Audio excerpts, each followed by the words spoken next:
Welcome to creative minds. ಶೀಘ್ರದಲ್ಲೇ SSLC ಮತ್ತು PUC ಪರೀಕ್ಷೆಗಳು ಆರಂಭ ಆಗ್ತಾ ಇದ್ದಾವೆ.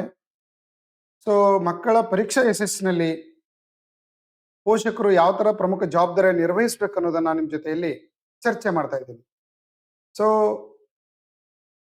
ಮಕ್ಕಳ ಪರೀಕ್ಷಾ ಯಶಸ್ಸಿನಲ್ಲಿ ಪೋಷಕರು ಮಹತ್ತರವಾಗಿರತಕ್ಕಂಥ ಪಾತ್ರವನ್ನ ನಿರ್ವಹಿಸ್ತಾರೆ. ಪರೀಕ್ಷೆ ಎಂದರೆ ಕೇವಲ ಮಕ್ಕಳಿಗಾಗಿರುವಂತ ಪರೀಕ್ಷೆ ಅಷ್ಟೇ ಅಲ್ಲ, ಇಲ್ಲಿ ಪೋಷಕರಿಗೂ ಸಹ ಒಂದು ರೀತಿ ಸವಾಲು ಮತ್ತು ಆತಂಕದ ಒಂದು ಸಮಯ ಅಂತ ನಾವು ಇದನ್ನ ಹೇಳ್ಬೋದು.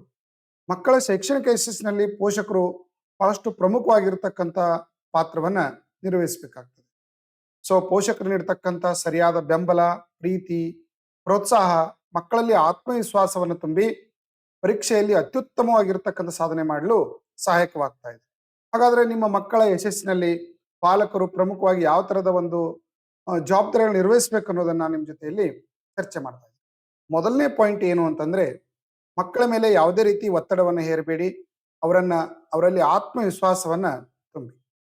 ಮಕ್ಕಳಿಗೆ ಈ ಬಾರಿ ಎಷ್ಟು ಅಂಕ ತೆಗೆದುಕೊಳ್ತೀಯ, ಪಕ್ಕದ ಮನೆಗಳ ಹುಡುಗ ಸರಿಯಾಗಿ ಓದ್ತಾ ಇದ್ದಾನೆ, ಸೊ ನೀನು ಆ ತರ ಓದ್ಬೇಕು ಅಂತಕ್ಕಂಥ ಹೋಲಿಕೆ ಮತ್ತು ಒತ್ತಡವನ್ನ ಮಕ್ಕಳ ಮೇಲೆ ಹೇರಬೇಡಿ. ಇತರರೊಂದಿಗೆ ಹೋಲಿಕೆ ಮಾಡೋದ್ರಿಂದ ಮಕ್ಕಳಲ್ಲಿ ಕೀಳರಿಮೆ ಬರುವಂತ ಮತ್ತು ಒತ್ತಡವನ್ನ ಹೆಚ್ಚಿಸ್ತಕ್ಕಂಥ ಸಂದರ್ಭ ಇರ್ತದೆ. ಹಾಗಾಗಿ ನಿನ್ನ ಕೈಲಿಂದ ಆದಷ್ಟು ಓದು, ಉತ್ತಮವಾಗಿರತಕ್ಕಂಥ ಒಂದು ಪ್ರಯತ್ನವನ್ನು ಮಾಡು, ನಿನ್ನ ಒಂದು ಪ್ರಯತ್ನದ ಮೇಲೆ ನಮಗೆ ನಂಬಿಕೆ ಇದೆ ಅಂತಕ್ಕಂಥ ಪ್ರೋತ್ಸಾಹದ ಮಾತುಗಳನ್ನ ಮಕ್ಕಳಿಗೆ ನಾವು ಈ ಸಂದರ್ಭದಲ್ಲಿ ಹೇಳಬೇಕಾಗ್ತದೆ. ಎರಡನೇದಾಗಿ ಏನು ಅಂತಂದ್ರೆ, ಓದಲು ಸೂಕ್ತವಾಗಿರತಕ್ಕಂಥ ಪ್ರಶಾಂತ ವಾತಾವರಣವನ್ನ ಮಕ್ಕಳಿಗೆ ಮನೆಯಲ್ಲಿ ಒದಗಿಸಿಕೊಡಿ. ಮಕ್ಕಳು ಓದುವಂತ ಸ್ಥಳ ಅತ್ಯಂತ ಶಾಂತತೆಯಿಂದ ಕೂಡಿದಾಗಿರಲಿ. ಟಿವಿ, ರೇಡಿಯೋ ಮತ್ತು ಹೊರಗಿನ ಒಂದು ಶಬ್ದಗಳ ಒಂದು ಡಿಸ್ಟರ್ಬೆನ್ಸು ಅಲ್ಲಿ ಯಾವುದೇ ಕಾರಣಕ್ಕೂ ಇರಬಾರ್ದು. ಓದುವ ಕೋಣೆಯಲ್ಲಿ ಸಾಕಷ್ಟು ಬೆಳಕು, ಆಮೇಲೆ ಗಾಳಿ ಮತ್ತು ಅವರ ಏಕಾಗ್ರತೆಯನ್ನು ಹೆಚ್ಚಿಸಲಿಕ್ಕೆ ಸಹಾಯ ಮಾಡ್ತದೆ. ಹಾಗಾಗಿ ಅಂತ ವಾತಾವರಣವನ್ನು ಮಕ್ಕಳ ಓದಲಿಕ್ಕೆ ಮನೆಯಲ್ಲಿ ಒದಗಿಸಿಕೊಡಿ. ನೆಕ್ಸ್ಟ್ ಇನ್ನೊಂದಂತಂದ್ರೆ, ಮಕ್ಕಳ ಆರೋಗ್ಯ, ನಿದ್ರೆ ಮತ್ತು ಪೌಷ್ಟಿಕ ಆಹಾರದ ಕಡೆಗೆ ಗಮನ ಇರಲಿ. ಪರೀಕ್ಷಾ ಸಂದರ್ಭದಲ್ಲಿ ಮಕ್ಕಳಿಗೆ ಈ ಹೊರಗಿನ ಪಾರ್ಸಲ್ ಫುಡ್ಗಳನ್ನು ತಂದು ಕೊಡೋದಾಗ್ಲಿ ಅಥವಾ ಜಂಕ್ ಫುಡ್ಗಳನ್ನು ಕೊಡೋದಾಗ್ಲಿ, ಈ ಚಿಪ್ಸ್ಗಳನ್ನು ಕೊಡೋದಾಗ್ಲಿ ಮಾಡಲಿಕ್ಕೆ ಹೋಗಬೇಡಿ. ಮಕ್ಕಳ ಒಂದು ದೇಹಕ್ಕೆ ಸೂಕ್ತವಾಗ್ತಕ್ಕಂಥ ಪೌಷ್ಟಿಕ ಆಹಾರಗಳನ್ನು, ಉದಾಹರಣೆಗೆ ಹಣ್ಣು, ತರಕಾರಿ, ಮೊಳಕೆ ಕಾಳುಗಳು ಇಂಥವುಗಳನ್ನು ಹೆಚ್ಚಾಗಿ ಮಕ್ಕಳಿಗೆ ನೀಡಿ. ಈ ಹೈಡ್ರೇಷನ್ ಅನ್ನು ತಡೆಗಟ್ಟಲಿಕ್ಕೆ ಮಕ್ಕಳು ಮೇಲಿಂದ ಮೇಲೆ ಸರಿಯಾಗಿ ನೀರು ಕುಡಿಲಿಕ್ಕೆ ಅವರಿಗೆ ಗಮನ ಕೊಡಿ. ರಾತ್ರಿ ಪೂರ್ತಿ ನಿದ್ದೆಗೆಟ್ಟು ಓದ್ತಾ ಇರೋದ್ರಿಂದ ಮಕ್ಕಳ ಒಂದು ಮೆದುಳಿನ ಮೇಲೆ ಒಂದು ಹೆಚ್ಚಿನ ಪ್ರಭಾವ ಉಂಟಾಗ್ತದೆ. ಸೊ ಹಂಗಾಗಬಾರ್ದು ಅಂತಂದ್ರೆ, ಪ್ರತಿ ಮಗು ಕನಿಷ್ಠ 7ರಿಂದ 8 ಗಂಟೆಗಳ ಕಾಲ ನೆಮ್ಮದಿಯಿಂದ ನಿದ್ದೆ ಮಾಡ್ತಕ್ಕಂಥ ವಾತಾವರಣವನ್ನ ಒದಗಿಸಿಕೊಡಿ. ಸೊ ಅದಾದ ನಂತರ 4ನೇದಾಗಿ, ಟೈಮನ್ನ ಯಾವ ತರ ಮ್ಯಾನೇಜ್ ಮಾಡಬೇಕು, ಓದುವಲ್ಲಿ ಅಗತ್ಯವಾದ ವಿರಾಮವನ್ನು ಯಾವ ತರ ತೆಗೆದುಕೊಳ್ಬೇಕು ಅನ್ನೋದ್ರ ಬಗ್ಗೆ ಮಕ್ಕಳಿಗೆ ಹೇಳಬೇಕಾಗ್ತದೆ. ನಿರಂತರವಾಗಿ ಕಂಟಿನ್ಯೂ ಆಗಿ ಓದ್ತಾ ಇರೋದ್ರಿಂದ ಮಕ್ಕಳಿಗೆ ಸ್ಟ್ರೆಸ್ ಆಗ್ತದೆ, ದೇಹ ದಣಿತದ, ಮೆದುಳಿನ ಮೇಲೆ ಹೆಚ್ಚು ಒತ್ತಡ ಉಂಟಾಗ್ತದೆ. ಹಾಗಾಗಿ ಪ್ರತಿ 1 ಗಂಟೆ ಓದಿದ ನಂತರ 10 ನಿಮಿಷದ ಒಂದು ಸಣ್ಣ ಬ್ರೇಕ್ ಅನ್ನು ತೆಗೆದುಕೊಳ್ಳಿಕ್ಕೆ ಮಕ್ಕಳಿಗೆ ಹೇಳಿ. ಪರೀಕ್ಷಾ ಸಿದ್ಧತೆಗಾಗಿ ಒಂದು ಅಚ್ಚುಕಟ್ಟಾಗಿರತಕ್ಕಂಥ ಟೈಮ್ ಟೇಬಲ್ ಅನ್ನ ಮಾಡ್ಕೊಳ್ಳಿಕ್ಕೆ ಮಕ್ಕಳಿಗೆ ಹೇಳಿ.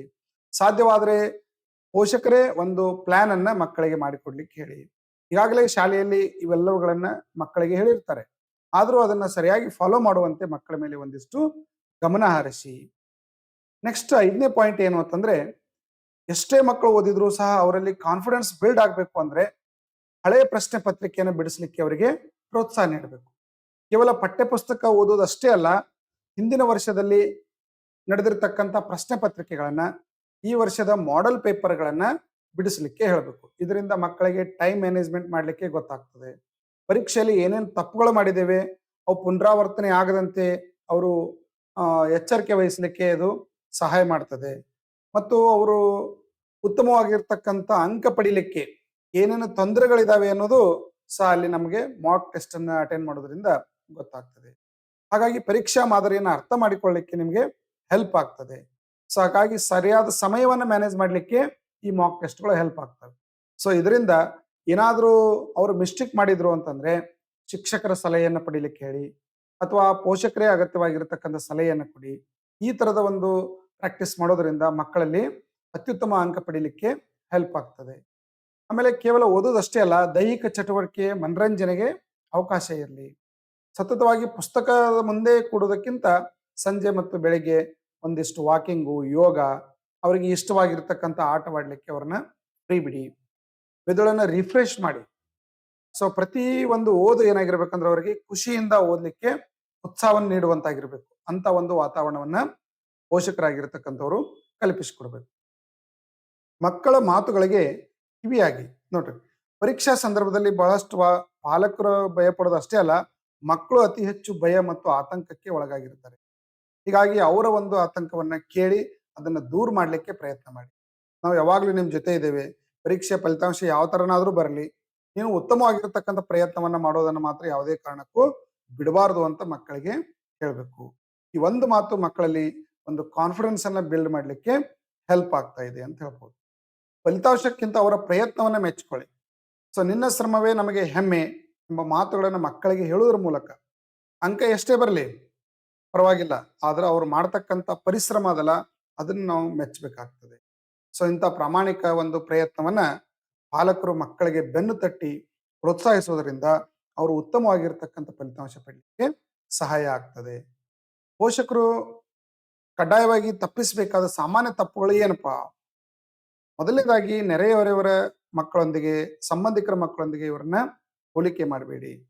ಪರೀಕ್ಷೆ ಅಂದ್ರೆ ಕೇವಲ ಜೀವನ ಮರಣದ ಪ್ರಶ್ನೆ ಅಲ್ಲ, ಇದೊಂದು ಸಣ್ಣ ಒಂದು ನಮ್ಮ ಯಶಸ್ಸಿನಲ್ಲಿ ಒಂದು ಹೆಜ್ಜೆ ಗುರುತು ಅಂತಕ್ಕಂಥ ಮಾತನ್ನ ಮಕ್ಕಳಿಗೆ ಹೇಳಿ. ಮಕ್ಕಳ ಸಾಮರ್ಥ್ಯವನ್ನು ಮೀರಿದ ಅತಿಯಾದ ನಿರೀಕ್ಷೆಯನ್ನ ಮಕ್ಕಳ ಮೇಲೆ ಇಟ್ಕೊಳ್ಳಕ್ಕೆ ಹೋಗಬೇಡಿ. ಅವ್ರಿಗೆ ಎಷ್ಟು ಸಾಮರ್ಥ್ಯ ಇದೆ ಅದರಲ್ಲಿ ಉತ್ತಮವಾಗಿರತಕ್ಕಂಥ ಪ್ರಯತ್ನ ಮಾಡಲಿಕ್ಕೆ ಮಕ್ಕಳಿಗೆ ಹೇಳಿ.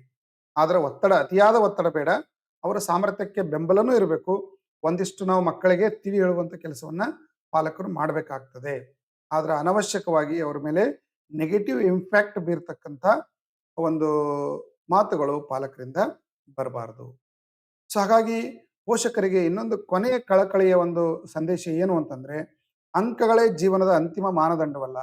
ಮಕ್ಕಳಿಗೆ ನಿಮ್ಮ ಬೆಂಬಲ, ಪ್ರೀತಿ, ನಂಬಿಕೆ ಸದಾ ಜೊತೆಯಾಗಿದ್ರೆ ಅವರು ಕೇವಲ ಶಾಲಾ ಪರೀಕ್ಷೆನಷ್ಟೇ ಅಲ್ಲ, ಭವಿಷ್ಯದ ಜೀವನದ ಯಾವುದೇ ಪರೀಕ್ಷೆಯನ್ನು ಅತ್ಯಂತ ಆತ್ಮವಿಶ್ವಾಸದಿಂದ ಎದುರಿಸಿ ಜಯಶಾಲಿ ಆಗ್ತಾರೆ. ಇವತ್ತು ನಾವೆಲ್ಲ ಇಷ್ಟೆಲ್ಲ ಸಾಧನೆ ಮಾಡಿರ್ತಕ್ಕಂಥವ್ರನ್ನ ನೋಡ್ತೀವಿ. ಅವರೆಲ್ಲ SSLC ಫಲಿತಾಂಶ ಏನು 100ಕ್ಕೆ 100 ಅವ್ರು ಎಂದು ತಗೊಂಡಿಲ್ಲ.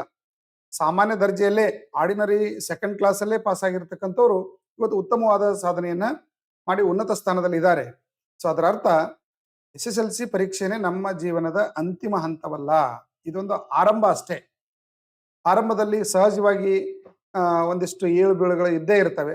ಸೊ ಅದಕ್ಕೆ ಅಂಕಗಳಕ್ಕಿಂತ ಒತ್ತಡ ಅವ್ರ ಮೇಲೆ ಹಾಕೋದಕ್ಕಿಂತ ಹೆಚ್ಚಾಗಿ ಅವರಿಗೆ ಮನೋಬಲವನ್ನ ವೃದ್ಧಿ ಮಾಡ್ತಕ್ಕಂಥ, ಅವರ ಕಾನ್ಫಿಡೆನ್ಸ್ ಅನ್ನ ಬಿಲ್ಡ್ ಮಾಡ್ತಕ್ಕಂಥ ಕೆಲಸವನ್ನ ಪಾಲಕರಾಗಿರ್ತಕ್ಕಂಥವ್ರು, ಪೋಷಕರಾಗಿರ್ತಕ್ಕಂಥವ್ರು, ಶಿಕ್ಷಕರಾಗಿರ್ತಕ್ಕಂಥವ್ರು, ಸಮಾಜದ ಜವಾಬ್ದಾರಿ ಸ್ಥಾನದಲ್ಲಿರ್ತಕ್ಕಂಥವ್ರು, ಅಧಿಕಾರಿಗಳಾಗಿರ್ತಕ್ಕಂಥವ್ರು ಮಕ್ಕಳಿಗೆ ಈ ಒಂದು ಬೆಂಬಲವನ್ನು ನೀಡಿದಾಗ ಮಾತ್ರ ಮಕ್ಕಳಲ್ಲಿ ಉತ್ತಮವಾದ ಅಂಕ ಪಡಿಲಿಕ್ಕೆ ಸಾಧ್ಯ ಆಗ್ತಾ ಇದೆ. ಗ್ಯಾರಂಟಿ ಮಕ್ಕಳು ಉತ್ತಮವಾಗಿರ್ತಕ್ಕಂಥ ಒಂದು ಅಂಕವನ್ನ ಪಡಿತಾರೆ. ಅವರೇನು ಸಾಮರ್ಥ್ಯ ಇದೆ ಅದಕ್ಕಿಂತ ಒಂದು 10-15 ಅಂಕಗಳಾದರೂ ಹೆಚ್ಚಿಗೆ ಬರುವಂತ ಸಾಧ್ಯತೆ ಇರುತ್ತೆ. ಹಾಗಾಗಿ ಪರೀಕ್ಷಾ ಹತ್ತಿರ ಬಂದಾಗ ಕೆಲವೇ ದಿನಗಳು ಉಳಿದಿರೋದ್ರಿಂದ ಪಾಲಕರು ಆದಷ್ಟು ಮಕ್ಕಳ ಮೇಲೆ ಗಮನ ಇಡಿ. ಅವರಿಗೆ ಉತ್ತಮ ಓದಲಿಕ್ಕೆ ಬೇಕಾಗಿರತಕ್ಕಂಥ ಎಲ್ಲ ತರದ ಒಂದು ವಾತಾವರಣವನ್ನ ಕಲ್ಪಿಸಿಕೊಡಿ.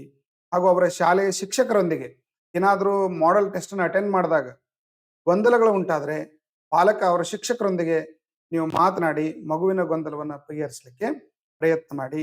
ಸದಾ ಶಿಕ್ಷಕರು, ಪಾಲಕರು, ಪೋಷಕರು, ಸಮಾಜ ಒಟ್ಟಿಗೆ ಕೂಡಿ ಕೆಲಸ ಮಾಡಿದಾಗ ವಿದ್ಯಾರ್ಥಿಗಳ ಭವಿಷ್ಯವನ್ನ ಉಜ್ವಲವಾಗಿ ರೂಪಿಸಲಿಕ್ಕೆ ಸಾಧ್ಯ ಆಗ್ತಾ ಇದೆ. ಧನ್ಯವಾದಗಳು. ಇಂಥ ಟಿಪ್ಸ್ ಅನ್ನ ನಮ್ಮ ಕ್ರಿಯೇಟಿವ್ ಮೈಂಡ್ಸ್ ಮೂಲಕ ನಾವು ಕೊಡ್ತಾ ಇದ್ದೀವಿ. ಈ ಬಾರಿ ಪರೀಕ್ಷೆಗೆ ಮಕ್ಕಳಿಗೆ ಲೈವ್ ಕ್ಲಾಸ್ ಅನ್ನು ತೆಗೆದುಕೊಳ್ತಾ ಇದ್ದೀವಿ. ಮಾದರಿ ಪ್ರಶ್ನೆ ಪತ್ರಿಕೆಯನ್ನು ಬಿಡಿಸ್ತಾ ಇದ್ದೀವಿ. ಈ ಬಾರಿ ಇಲಾಖೆ ಕೊಟ್ಟಿರ್ತಕ್ಕಂಥ ಬ್ಲೂ ಪ್ರಿಂಟ್ ಅನ್ನು ಸಹ ನಮ್ಮ ಈ ಚಾನಲ್ ಅಲ್ಲಿ ಡಿಸ್ಕಷನ್ ಮಾಡ್ತಾ ಇದ್ದೀವಿ. ಇದನ್ನು ಫಾಲೋ ಮಾಡಿ ಮತ್ತು ನಿಮ್ಮ ಇತರೆ ಸ್ನೇಹಿತರೊಂದಿಗೆ ಈ ಇಂಪಾರ್ಟೆಂಟ್ ಆಗಿರ್ತಕ್ಕಂಥ ವಿಡಿಯೋವನ್ನ ಶೇರ್ ಮಾಡಿ. ಧನ್ಯವಾದಗಳು. Thank you.